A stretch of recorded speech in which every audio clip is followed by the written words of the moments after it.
సంగారెడ్డి జిల్లా అమీన్పూర్ మండలంలోని కృష్ణారెడ్డిపేటలో ఓ private school బస్సులో అగ్ని ప్రమాదం చోటు చేసుకుంది. బస్సులో విద్యార్థులను ఎక్కించుకుంటుండగానే మంటలు చెలరేగడంతో అక్కడ ఉన్న ప్రతి ఒక్కరూ భయాందోళనకు గురయ్యారు. అయితే డ్రైవర్ క్లీనర్ అప్రమత్తంగా వ్యవహరించడంతో పెను ప్రమాదమే తప్పింది. స్కూల్ బస్సులో మంటలు రావడం గమనించిన డ్రైవర్ క్లీనర్ తక్షణమే స్పందించి విద్యార్థులను త్వరగా సురక్షిత బస్సు నుండి కిందకు దింపేశారు.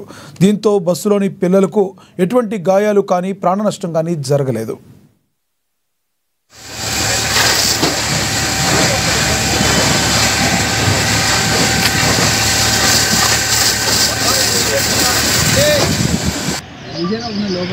పికప్ చేయడానికి ఇక్కడ మన రేణిగుంట దగ్గరికి వచ్చిన తర్వాత ఒక ముగ్గురు పిల్లలు ఆల్రెడీ ఎక్కారు.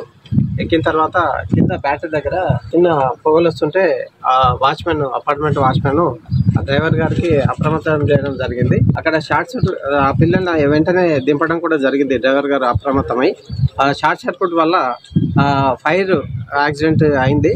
ఆ బస్ కూడా కొద్దిగా మొత్తం కాలిపోయింది. అంతలోపల ఫైర్ ఇంజన్ వాళ్ళు కూడా వచ్చారు. ఆ ఫైర్ ఇంజన్ వచ్చేసి నీళ్ళతో మొత్తం ఆర్పడం జరిగింది. కాకపోతే పిల్లలకు కూడా ఏం జరగలేదు.